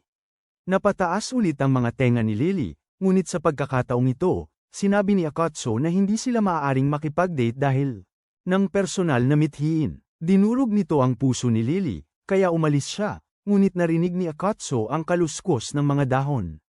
Dumating si Kensaku sa huling sandali, at nang tanungin nila kung bakit siya naroon, sinubukan niyang ipaliwanag na kasama niya sina Yuya at Lily, ngunit nagdilim ang mukha ni Yuka at sinaktan siya. Pagkatapos saktan si Kensaku ng ilang minuto, nagpa siya si Yuka na tapusin na yun at umalis kasama siya. Nang gabing yun, si Lily ay nasa kama, iniisip si Akatsuo, habang nagtataka rin siya kung ganoon ba talaga ang nararamdaman niya tungkol sa pakikipag-date kay Lily. Ilang oras pagkaraan, lumala ang lagnat ni Lily, na naging dahilan upang lumabas muli ang kanyang avatar. Kinabukasan sa klase, kumalat ang balita na nagpa siya si Lily na magpahinga muna upang gumaling, at nagbibigay ito kay Akatsuo ng kapayapaan ng isip dahil hindi niya na kailangan harapin siya. Gayunpaman, nabigla siya nang pumasok ang avatar at agad na naghanda para sa isang labanan. Napansin ng iba, kaya tinanong ng mga lalaki kung kilala niya ito, pero natatakot si Akatsuo na baka saktan niya sila ng matindi dahil sa galit. Sa sumunod na sandali, ipinakilala niya ang sarili bilang si Lilia at nagpasalamat sa lahat sa pag-aalaga kay Lily bago sinabing dumating siya para kumuha ng mga klase para sa kanya. Nang sabihin nila sa kanya na hindi ganoon yun gumagana, sinabi niya sa kanila na huwag mag-alala dahil kaya niyang ipaliwanag lang sa guro. Noon din, pumasok ang matandang lalaki, kaya ipinaliwanag ni Lilia ang kanyang plano na pumalit kay Lily, ngunit tumanggi ito at sinabing hindi ganoon yun gumagana. Nang ipilit niyang umalis si Lilia, binigyan siya nito ng matalim na tingin na nagpaalala sa kanya nang malapit na siyang mapahamak dahil sa kanya. Pagkatapos, pinayagan niya itong manatili, ngunit takot na takot pa rin si Akatsuo, kaya espesyal na pinasalamatan siya ni Lilia sa pagbabantay kay Lily at sinabihan siyang patuloy na suportahan ito, sabay bigay ng nagbabantang tingin.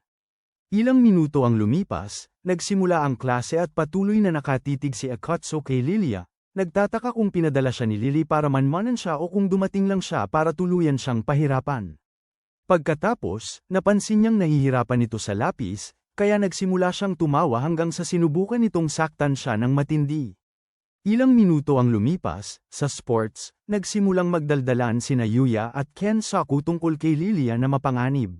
Habang nagtataka si Akatsuo kung paano sila tutugan kung nalaman nilang isa siyang baliw na uhaw sa dugo. Maya-maya, pumwesto si Akatsuo sa depensa, nagpaplanong ipakita kay Lilia ang lakas ng demonyo. Mahal ni Lily, ngunit malakas siyang tinamaan sa maselang bahagi at ang sakit ay nagpatambas sa kanya ng tuluyan. Makalipas ang matagal na panahon, si Akatsuo ay nakaupo sa isang bangko, nagtataka kung bakit gusto ni Lilia makipag-usap matapos ang tangka ng pagpatay. Pagkatapos, dumating siya at humingi ng paumanhin, na ikinagulat niya. Ngunit sinabi niyang tungkol ito sa kanyang pag-atake noong isang araw. Alam niyang may ibang may kagagawan, ngunit nalulungkot pa rin siya sa pag-atake sa kanya at kay Lily. Sinabi ni Akatsuo na huwag itong alalahanin dahil hindi niya kasalanan, kaya sumama sa kanya si Lilia. Sa bangko at umamin na medyo kakaiba ito para sa isang demonyo. Sinabi rin ni Akatsuo ang parehong bagay tungkol sa kanya at napansin din na kamukha niya si Lily. Kaya ipinaliwanag ni Lilia na kinukuha ng mga avatar ang personalidad at katangian ng kanilang mga amo, ngunit hindi nito ipinapaliwanag kung paano siya nagkaroon ng malalaking dibdib. Ipinaliwanag pa niya na habang karamihan sa mga amo ay hindi binibigyan ng self-awareness ang kanilang mga avatar, nagpa siya si Lily na maging iba. Gayunpaman, Ang pangunahing dahilan kung bakit siya pumasok sa paaralan ay dahil nararamdaman niya ang anumang nararamdaman ni Lily, at malinaw na ang isang bagay tungkol sa pagpunta sa paaralang ito ay nagpapasaya sa kanya ng higit pa kaysa sa dati niyang kaligayahan sa langit. Siya ay dumating upang makita kung ano yun, ngunit nalilito pa rin si Akatsuo dahil wala sa mga ito ang nagpapaliwanag kung bakit niya ito inaatake buong araw. Pagkatapos, sinabi ni Lilia na siya ang dahilan kung bakit nagkasakit si Lily, at nang tanungin niya kung ano ang sinasabi nito, sinabi niya sa kanya na suriin ang kanyang puso. Matapos sigiit ni Akatsuo na wala siyang ideya sa sinasabi nito, sinimula ni Lilia sa pagsasabing matagal na niyang alam ang damdamin ni Lily para sa kanya, ngunit nakipag-date pa rin siya sa kung sinong babae. Bago pa makapagpaliwanag si Akatsuo, dumating si Yuka at umamin na narinig niya sila bago humingi ng pabor. Ilang minuto ang lumipas, nasa labas sila ng apartment complex ni Lily, at matapos silang pasalamatan ni Yuka sa pagsama, nagpasya siyang tawagan ang apartment ni Lily. Gamit ang pagkakataong ito, sinubukan ni Lilia na lumayo, ngunit hinawakan ni Akatsuo ang kanyang braso at tinanong kung siya ay tumatakbo palayo dahil hindi naman talaga alam ni Lily ang tungkol sa kanyang pagpunta sa paaralan. Nagulat, tinanong ni Lilia kung paano niya nalaman, at pagkatapos sabihing halata sa kanyang mukha ang dahilan, sinabi ni Akatsuo na wala siyang pagpipilian kundi sumunod sa kanya sa loob. Makalipas ang ilang minuto, binuksan ni Lily ang pinto at pinasalamatan si Yuka sa pagpunta bago rin pasalamatan si Akatsuo gaya ng lagi niyang ginagawa. Pagkatapos ay na-curious siya tungkol sa babaeng nakatalikod at sobrang nagulat nang makita ang mukha ni Lilia. Makalipas ang ilang minuto, hinainan sila ni Lilia ng tsaa, at pagkatapos siyang titigan ni Yuka, tinanong ni Lily kung nagdulot ba siya ng anumang gulo sa paaralan. Ipinaliwanag naman ni Yuka kung gaano nakasikat si Lilia sa paaralan at kung paano nagulat ang lahat. Para malaman na may kaakit-akit na nakatatandang kapatid si Lily.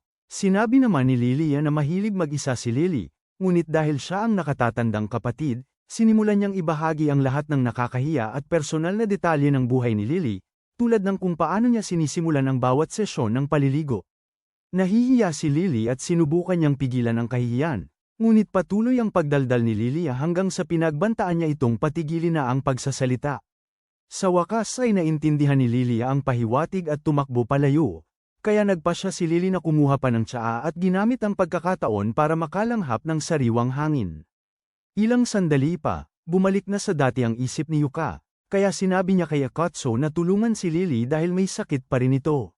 Sumang-ayon si Akatsuo at dumiretso sa kusina, saktong-sakto upang saluhin si Lily habang muntik na itong mawalan ng malay.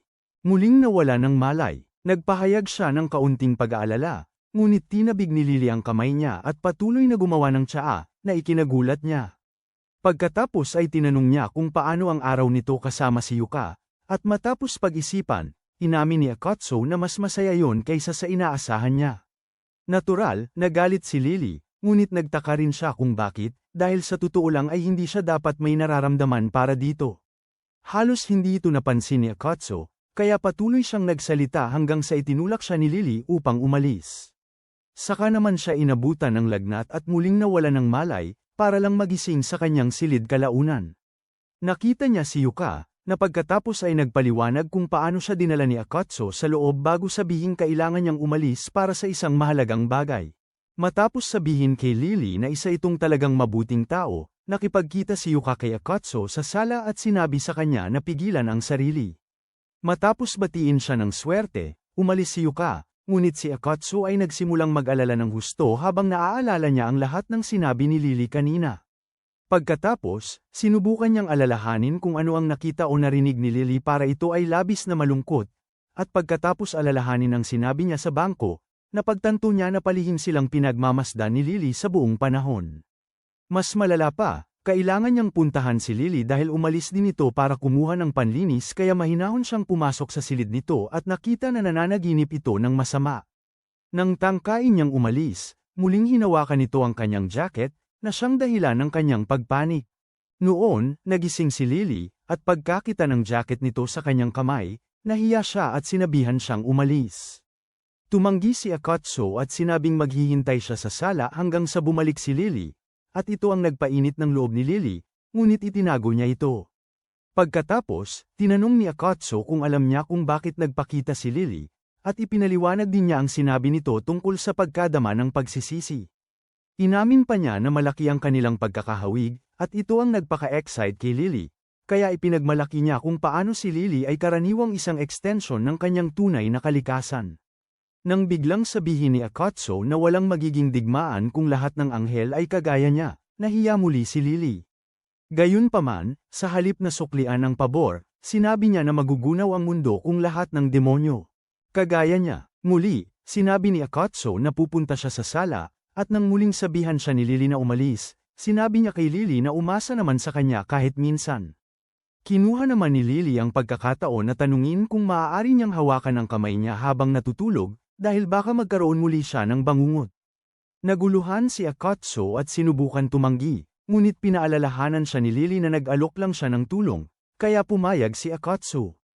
Habang pinagsalikop nila ang kanilang mga daliri at naramdaman nilang uminit ang kanilang kalooban, pumasok si Lily at tinanong kung ano ang ginagawa nila. Pareho silang natakot at sinubukan magpanggap na kalmado sa pamamagitan ng pagtatanong kung nakuha niya ang mga panlinis.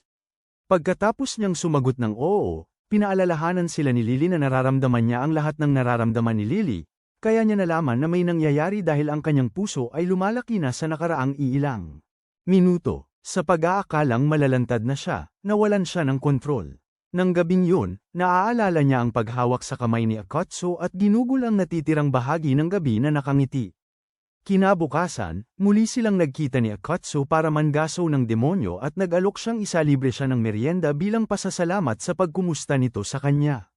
Habang iniisip ni Akatsuo kung ano ang bibilhin, nakarinig si Lily ng isang pamilyar na boses at gulat na nanood habang lumapit ang isang napakagwapong Chad na nagngangalang Sway at nagtanong kung siya ba ay nagsasaya. Habang pinapangarap ni Lily ang matipunong braso ni Akatsuo, nagtataka pa rin si Aina kung paano siya naging sapat ang lakas para talunin ang ahas na ginamit niya upang kontrolin si Lily. Sinabi niya kay Sway na tingnan ito, ngunit pinaalalahanan siya nito na kailangan nila ng pahintulot upang makialam. Sinabi ni Aina sa kanya na huwag mag-alala dahil siya ang maglalagay ng kahilingan, kaya pumayag si Sway. Bumalik sa kasalukuyan, si Lilia ay nanatiling nakatulala sa gulat, nagtataka kung bakit biglang sumulpot ang kanyang kapatid. Nagtataka rin si Akatsuo kung bakit napakagwapo ng kanyang kapatid, ngunit pagkatapos ay naunawaan niya na si Sway ay isa ring anghel. Habang nagsisimula siyang magpanik, tinanong ni Sway kung sino siya, ngunit nagsimula siyang bumulong, takot na siya ay malalagasan ng husto ng mababang budget na kamukha ni Gojo. Mabuti na lamang, mahinahon na ipinaliwanag ni Lily na sila ay magkakaibigang kaklase lamang, kaya maayos na ipinakilala ni Sway ang kanyang sarili bago hilingin kay Akatsuo na patuloy na makipagkaibigan kay Lily, habang si Akatsuo ay nagpasalamat. Ang mga Diyos ng anime sa pagligtas sa kanya. Sabi ni Sway kailangan niyang kausapin si Lily nang nag-iisa dahil matagal na silang hindi nagkita. Walang problema si Akatsuo dito, kaya umalis sila, ngunit napansin niya ang malungkot na ekspresyon sa mukha ni Lily. Ilang minuto ang lumipas, nakakita si Akatsuo ng lugar para magpahinga at nagpasalamat sa kanyang mga bituin na hindi nakita ni Sway ang kanyang maliit na panic attack. Pagkatapos, nagtaka siya kung ano ang pinagdadaanan ni Lily at kinumbinsi ang sarili na magiging maayos lang siya dahil kapatid niya si Sway, hindi isang malupit na pinuno. Sa ibang bahagi ng lungsod, kakagawa lang ni Sway ng harang para hindi makapasok ang karaniwang tao dahil ayaw nilang makita ang kanyang kapatid sa isang kalagayang labis na nagpapakumbaba para sa kanya na parang siya ay isang masamang pinuno ng harem. Habang ginagawa ni Lily ang lahat para magmukhang magalang, pinuri siya ni Sway sa pagkakaroon ng kaibigan at nagtatanong kung talagang walang kaganapan kay Akatsuo. Matapos sigiit ni Lily na isa lamang siyang walang sinuman na gusto niyang kausapin, sinabi ni Sway na wala siyang pakialam, kaya itinaas ni Lily ang kanyang ulo upang tanungin kung bakit bigla siyang pumunta sa Earth. Sa sumunod na sandali, tumagos ang espada ni Sway sa lupa sa harap niya at muntik nang tumama sa kanyang ulo. Pagkatapos ay sinabi niya na kailangan nitong magpaalam bago tumayo, o baka saktan niya lang ang cute nitong mukha. Agad namang humingi ng tawad si Lily, kaya sinipsip niya ang espada at sinabing mas mabuting mag-usap ng nakaharap. Bumalik siya sa bangko at sinabing dumating siya para kay Ainab bago tanungin kung paano niya natalo si Lily sa kabila ng pagbabasbas ni Ainab sa kanya. Mabilis na naaalala ni Lily kung paano nilang isinugol ni Akatsuo ang kanilang buhay bago niya natalo si Lily. Sinabi naman ni Sway na ang nakakapagtaka ay natalo niya si Lily ng napakabilis para sa isang taong kumikilos ng mag-isa. Sabi ni Lily na ipinatawag lang niya si Lily dahil sa kuryusidad, at nang umatake ito, nagawa niyang talunin ito agad.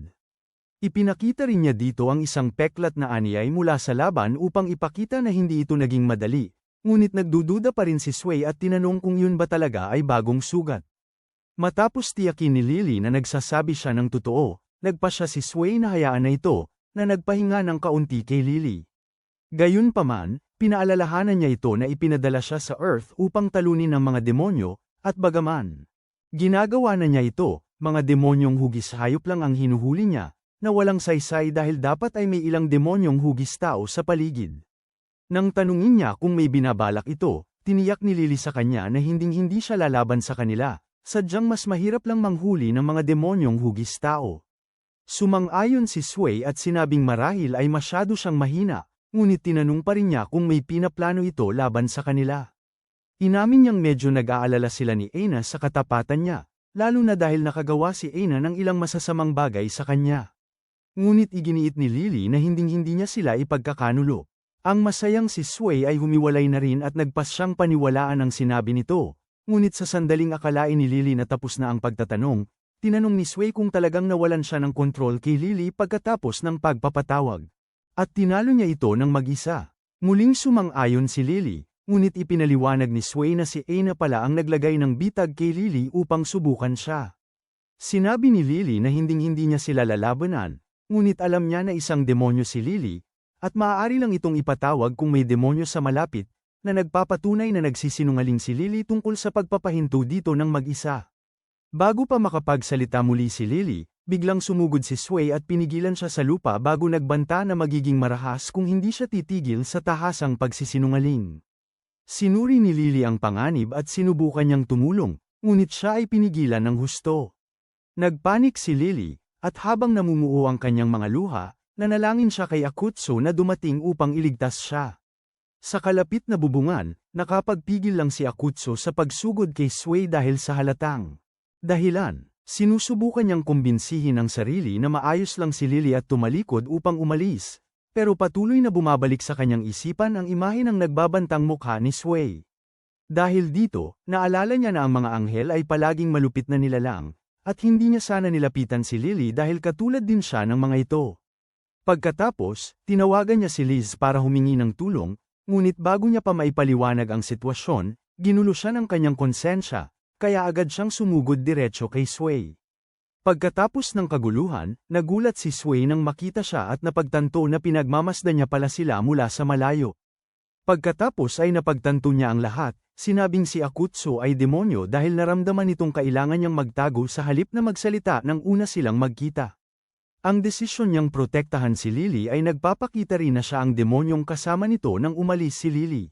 Matapos siyang biglang sumalakay, halos hindi nakaiwas si Akutsu gamit ang kanyang kapangyarihan, ngunit pagkatapos ay pinigilan siya ni Lily at tinanong kung bakit siya dumating gayong alam niyang hindi pa nga niya lubos na magamit ang kanyang kapangyarihan para lumaban. Sabi ni Akutsu hindi niya lang matiis na makita siyang umiyak, ngunit pagkatapos ay naiyak na si Lily at sinabing dapat na natili siya sa likod dahil ngayon ay hindi na nila maiiwasan ang galit ni Sway. Sumang-ayon si Sway at sinabing kailangan siyang maparusahan. Ngunit pagkatapos ay nagpa siyang manahimik tungkol sa lahat kung makakaya ni Akutsu na makatama ng isang beses. Sumang-ayon si Akutsu at agad na sumalakay, ngunit hinaranggan siya ni Sway at gumanti ng sarili niyang atake. Nakakagulat, nabasag ng balat demonyo ni Akutsu ang mga espada, kaya pinuri siya ni Sway bago ipatawag ang kanyang mga avatar upang pigilan si Akutsu. Habang si Akutsu ay nagpupumiglas upang makawala, tinawag ni Sway si Lily sa kanyang tabi at tinanong kung paano niya napasunod si Akutsu sa kanya dahil tiyak na hindi niya ito makukumbinsi gamit ang kapangitan ng kanyang katawan. Nagulat si Akutsu at nagtanong kung ano ang sinasabi nito, kaya nagpa siya si Sway na ipakita sa kanya sa pamamagitan ng pagpunit sa medyas ni Lily.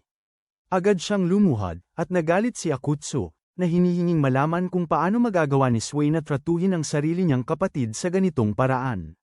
Matapos sabihing wala pa siyang nakikita, hinawi ni Sway ang balat ni Lily gamit ang kanyang espada at inalis din ito. Inilantad ang tunay niyang balat sa ilalim ng peking ginawa niya gamit ang kanyang mga kadena. Habang nagmamakaawa si Lily kay Akutsu na tumalikod, ipinaliwanag ni Sway na palagi siyang mayroong ganitong hindi kaakit-akit na anyo. Ang tuktok na nakabalot sa kanyang katawan. Pinapahayag din niya kay Lily ang kanyang mga pakpak muli at nagsimulang pagtawanan nito, na ikinagulat ni Akutsu dahil maganda naman ang tingin niya sa mga pakpak nito. Sa sumunod na sandali, sinira ni Sway ang kanyang mga pakpak, na inihayag na ginamit ni Lily ang kanyang mga kadena para magpanggap. Ipinaliwanag pa niya kung paano ang mga pakpak ng anghel ay patunay ng kanilang lakas, at si Lily ay nasa parehong antas lamang ng isang kalapati. Matapos niyang ipakita kay Akutsu kung ano ang dapat na hitsura ng totoong pakpak ng anghel, muling tiningnan ni Akutsu si Lily. Ang makita siyang mukhang talunan ay may some ire sa loob niya, na naging dahilan upang ganap na sakupin siya ng kanyang kapangyarihan ng demonyo.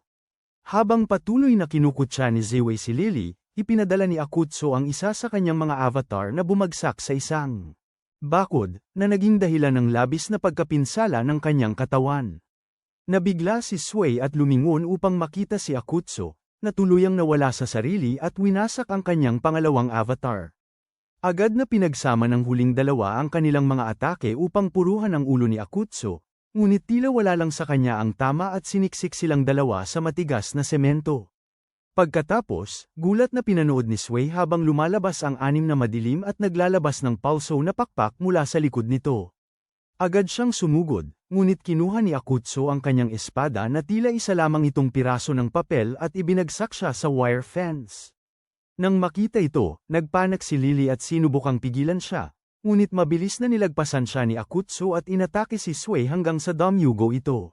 Habang nagsisimulang tawagin ni Lily si Akutsu upang tigilan ang kanyang matinding pagwawala, nagtataka si Ziwei kung paano nagkaroon ng napakalakas na demonyo at kung bakit labis itong nagmamalasakit kay Lily. Pagkatapos, bumalik siya sa alaala sa isang araw kung saan sinubukan niyang sumilip kay Lily upang malaman kung ano ang ginagawa nito. Matapos siyang mabawi sa realidad dahil sa mga suntok ni Akutsu, tinanggap niya ang kanyang kapalaran, iniisip na ito na ang katapusan, ngunit lumundag si Lily sa harap niya at sinabi kay Akutsu na tumigil. Habang sinusubukan niyang magbigay ng nakakasawang talumpati ng mabuting tao, tinamaan siya ni Akutsu ng matindi, na ikinagalit ni Sway, ngunit lubhang wala siyang kapangyarihan upang pigilan si Akutsu. Nang pigilan siya ni Lily na sumalakay muli, si Lily naman ang sinalakay ni Akutsu, ngunit nakaiwas ito. Ito at nagtataka kung bakit hindi na siya kayang kontrolin ng kwelyo niya. Habang nangyayari ang lahat ng ito, gumagawa na si Liz ng mga kaayusan upang tulungan si Akutsu dahil labis siyang natakot sa tawag nito. Noon, nakabangon na si Sway, kaya sumama sa kanya si Lily upang pigilan nila si Akutsu. Ipinaliwanag ni Sway na ang mga pakpak ni Akutsu ay nag-iimbak ng enerhiya tulad ng sa kanila, at napansin niya ito dahil isa sa mga pakpak ang nawala matapos siyang idiin ni Akutsu sa bakod sa pamamagitan ng pagyapak. Nang magpasya siyang tanggalin ang 4 na pakpak at hilingin kay Lily na asikasuhin ang huling isa, nagulat siya na gusto siyang tulungan nito na pigilan ang pagwawala ni Akutsu. Inamin ni Sway na gusto niyang sanayin si Akutsu, ngunit may kakaiba sa kapangyarihan nito na nakakaintriga. Sa sumunod na sandali, umatake si Akutsu, ngunit nailagan nila ito at pinigil siya gamit ang mga tanikala ni Lily. Pagkatapos, muling umatake si Sway, ngunit madali lang siyang nag-api ni Akutsu at ibinaon sa lupa. Gayunpaman, ito ang plano ni Sway, kaya inaktibo niya ang kanyang mga pakpak at ginawang walang bisa ang 4 sa mga pakpak ni Akutsu. Ito ang nagpabalik ng bahagi ng kanyang katinoan, ngunit galit na galit pa rin siya, kaya sumugod si Lily para sa huling pakpak. Habang binabalot niya ito gamit ang kanyang mga tanikala, naalala niyang ganito rin niya ito nilabanan noong una silang magkita, ngunit matapos ang lahat ng oras na magkasama sila, masasabi niyang higit pa siya sa isang demonyong uhaw sa dugo. Matapos niyang alisin ang huling pakpak at pakiusapan siyang huminto, hinimitay siya.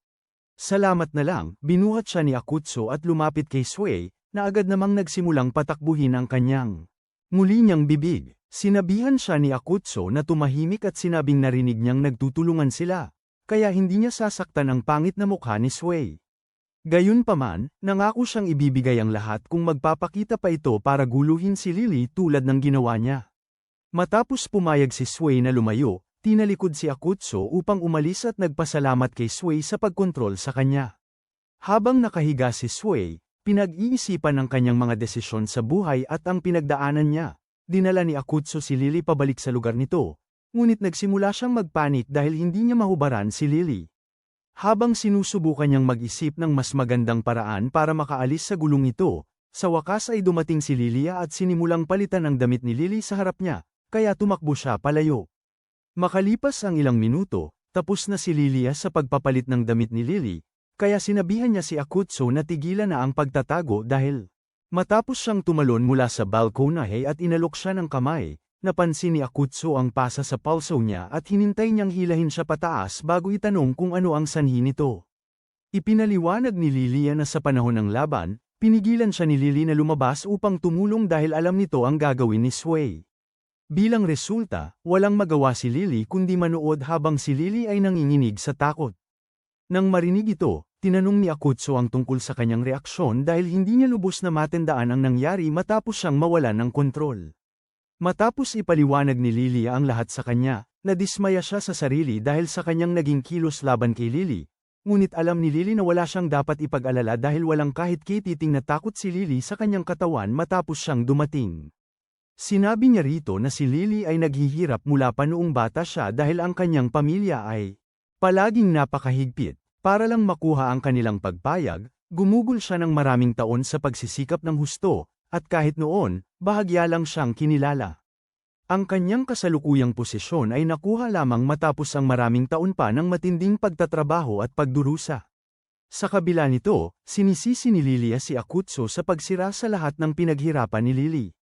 Iginiit niya na kaya niyang hawakan ang lahat ng mag-isa, ngunit matapos niya itong itulak pababa, nagulat si Akutsu dahil umiiyak siya, ngunit luha iyon ng kagalakan. Pagkatapos ay pinasalamatan siya ni Lilia dahil seryosong nakatulong kay Lily ang kanyang mga aksyon. Dahil dito ay mas nasiyahan si Akutsu sa kanyang sarili dahil nag-alala siya na sinira ng pagwawala ang mga bagay para kay Lily. Sa susunod na sandali, sinabi ni Lilia sa kanya na haplasan ang kanyang ulo para aliwin siya, ngunit natarante si Akutsu, iniisip na malinaw na siya ay nagdedeliryo. Gayunpaman, patuloy itong hinihingi ni Lilia, at pagkatapos niyang sulyapan ang mga melon nito, nagsimulang mawala ng katinoan si Akutsu. Sa sandaling mahawakan niya ang ulo nito, isang flash ng kamera ang bumulag sa kanya, at agad itong kinuha ni Lilia upang tingnan kung maganda ang kuha ng litrato. Habang nagtataka si Akutsu sa nangyari, nagbanta siya na ipapakita kay Lily kung sakaling susubukan nitong umalis. Ipinapaalala ng melon sa kanya na kasama rin siya sa litrato, na nangangahulugang magagalit din sa kanya si Lily. Habang gumagawa siya ng bagong plano, nagtataka si Akutsu kung bakit ganoon na lamang ang pagka-obses nito sa pagprotekta kay Lily, dahil malinaw na higit pa ito sa pagiging avatar niya lamang. Bigla, sinabi ni Lilia sa kanya na pigain ang kanyang mga melon para sa katas bilang gantimpala sa pakikipaglaban. Paraan, ngunit tumanggi siya dahil ito ay isang halatang bitag.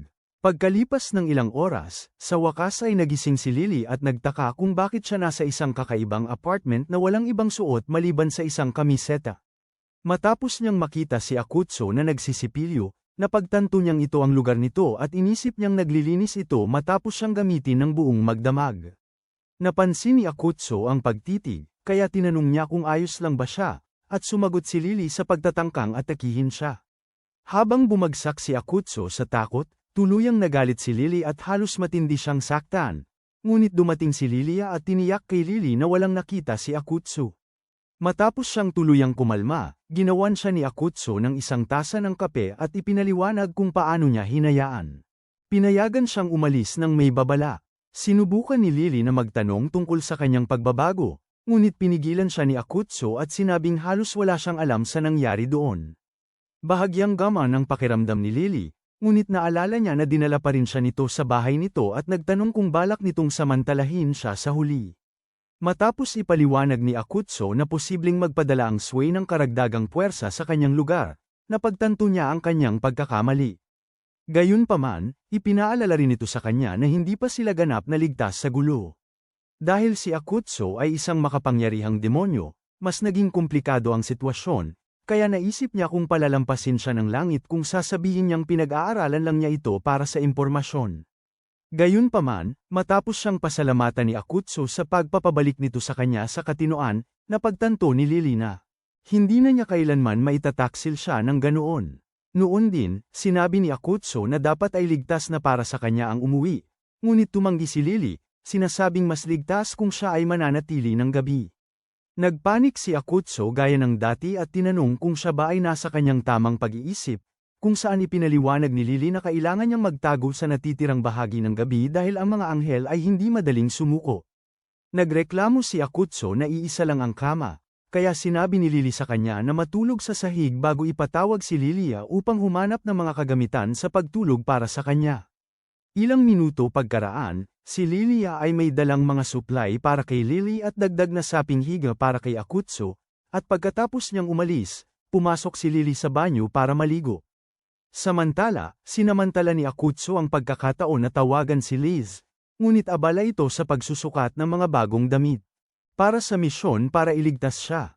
Habang nagtatagal ng napakatagal si Lily sa paghahanda para matulog, comfortable nang humiga si Akutsu sa malamig na sahig bago siya tuluyang sumama rito sa silid. Nang maglaon, nakatulog na si Akutsu, kaya lumuhad si Lily sa tabi niya at inamin na natakot siya nang sinugod siya ni Sway, kahit na alam niyang mabuti ang hangarin nito bilang kuya niya. Inamin din niya na matindi ang pagnanais niya na dumating ito, at nang sumugod ito at handang lumaban para sa kanya. Labis siyang natuwa at hindi na ito nawala sa isip niya mula noon. Para ipakita ang kanyang pagpapahalaga, lumapit siya para halikan sa pisngi, ngunit humarap si Akutsu kaya't nagpatuloy siya para sa totoong halik. Kinabukasan, pareho silang nahuli sa pagpasok sa eskwelahan, at pagkatapos ng karaniwang pagbibiruan tungkol sa kung sino ang dahilan ng ito, nakasalubong nila si Yuka at ang mga lalaki. Gaya ng dati, nagulantang si Kensaku dahil magkasama na naman silang naglalakad, ngunit habang nag-uusap silang lahat, napagtanto ni Lily na gusto niyang ipagpatuloy ang ganitong pamumuhay dahil pinaganda nilang lahat ang pakiramdam ng kanyang buhay. Kalaunan, sa klase, muling nagsimula si Akutsu sa kanyang nakakapanindig balahibong pagtitig, ngunit nang mapansin ni Lily, sinabi niya rito na naiwan nito ang ribbon sa lugar niya. Pagkatapos ng klase, nag-text siya rito, sinabing pupunta siya para kunin yun sa lugar niya dahil iyon ang perpektong pagkakataon upang tapusin ang sinimulan niya kagabi. Gayunpaman, pagdating niya, narinig niya itong nakikipaglaban sa isang tao at inakala niyang nasa panganib ito. Nang sumunod na sandali, natigilan siya sa gulat dahil kasalukuyang nasa isang maselang sitwasyon si Liz kasama siya at ang kanyang malaking dibdib. Samantala, tinawagan ni Sway si Aina at tiniyak dito na wala itong dapat ipag-alala dahil si Lily ay pareho pa ring mahina na walang pakpak katulad noong nasa langit pa siya. Masayang nagkomento kung sino ang mas karapat-dapat sa pagmamahal ni Akutsu sa pagitan nina Liz at Lily. Kung nagustuhan mo ang video na ito at gusto mo pang makakita ng ganitong mga recap, pindutin ang follow button at i-on ang post notifications.